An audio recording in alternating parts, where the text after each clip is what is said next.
Hi, this is Karen from CardioGolf, and we're going to do a daily mobilizer. We're going to use some of my equipment. If you don't have this equipment, you can just modify, use your own, whatever you have at home, or just mimic the motion. So I'm starting with the power bands, and this is just a great way to open up your chest and back.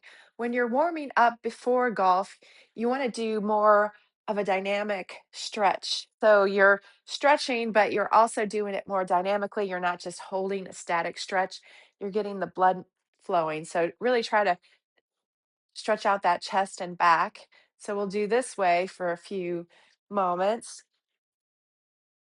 Really trying to get your upper back, trying to get a little motion in that upper torso, and then turn it around and hinge from your hips. And now this is the low back, some of your hips.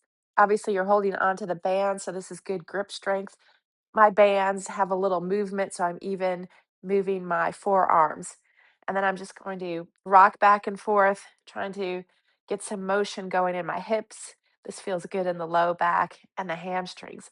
So we're going to alternate between some movement mobility exercises and some swing drills just to get your body used to moving in the correct way. So go ahead and articulate up one vertebrae at a time and then grab a golf club and then just practice turning your upper body separately from your lower body. So get into some modified golf stance and then try not to move the lower body and just try to rotate the upper body independently. So I'm in golf posture, I'm hinged over, I'm looking down at where a ball is. So obviously my hips are moving a little bit, but what you don't want to do is you don't want to turn like this, shift your weight and move your head. So you're moving your shoulders independently from your lower body, independently. So this is rotation. And then add a little side flexion. So this is side flexion like this. So when you rotate, add some side flexion at the top. Your front shoulder will go closer to the ground. It doesn't go away from the ground. So do a little rotation and then add some side flexion and just hold it there. I'm looking down at where a ball would be. I really feel this in my right hip. I'm a right-handed golfer. I'm really loaded into that back side. So I'm just going to do that a couple of times. Rotate and then add side flexion. Rotate and then add side flexion. Good. All right. Now from here, just add a little shift. And once you shift to the front side, keep your head steady and then pivot off that back foot and then rotate through and then add that side flexion on this side. The right shoulder should be lower than the left shoulder. So if I come at you, here's my rotation and side flexion. Here's my shift, and here's my rotation, and here's my side flexion. See how I finish this way? I don't finish out of my posture. So just do that a couple of times.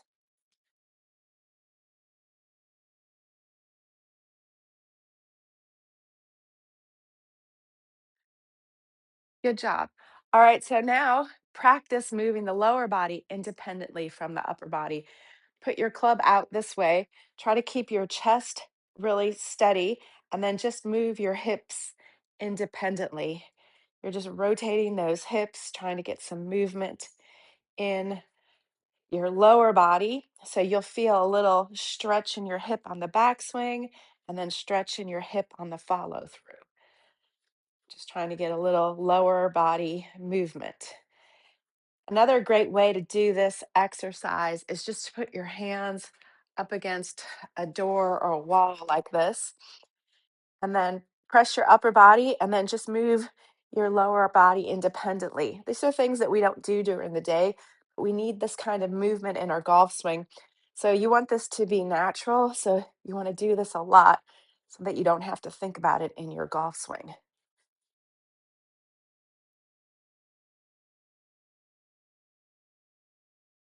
That's a great exercise.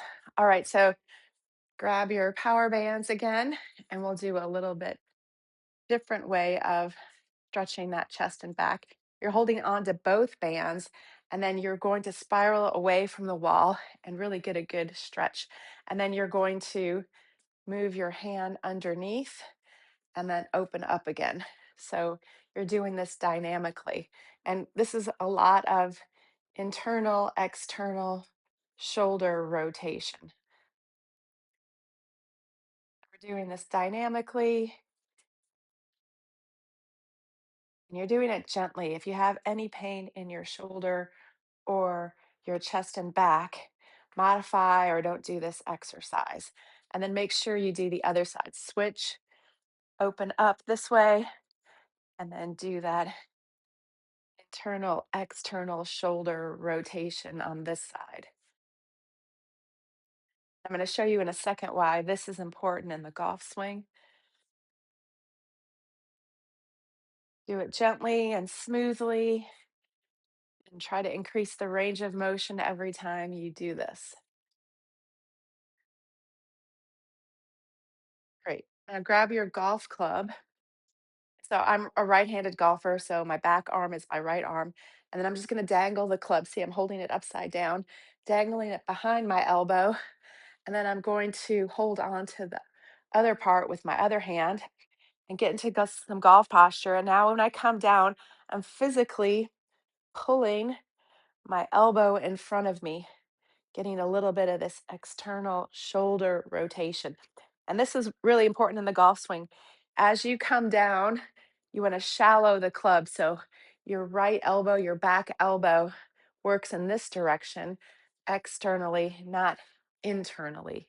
This way, this would be over the top. So see, this motion really helps you get into that position. This might be challenging for some people, so you're going to have to work on it. And we're doing it dynamically. So see how I lead with the lower body? I'm not leading with the upper body.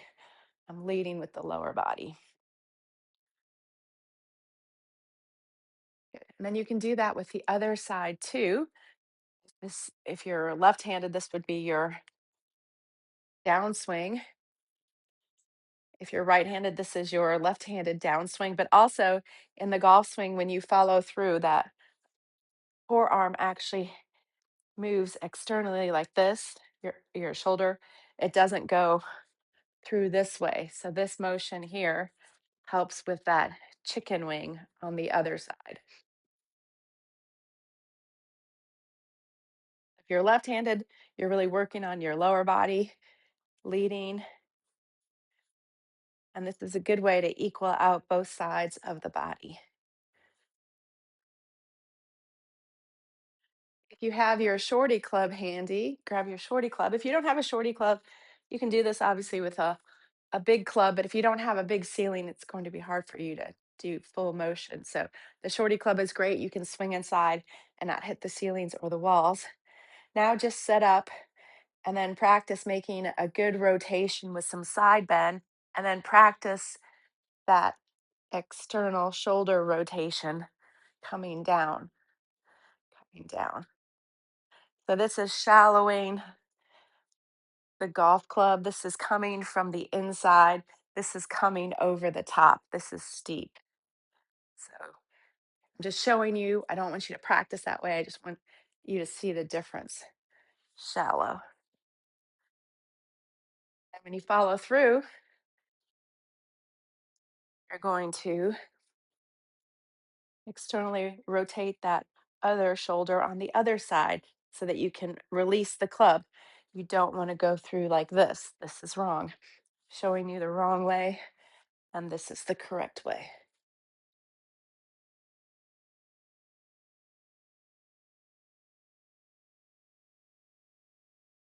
Good job. So let's go back to the power bands again.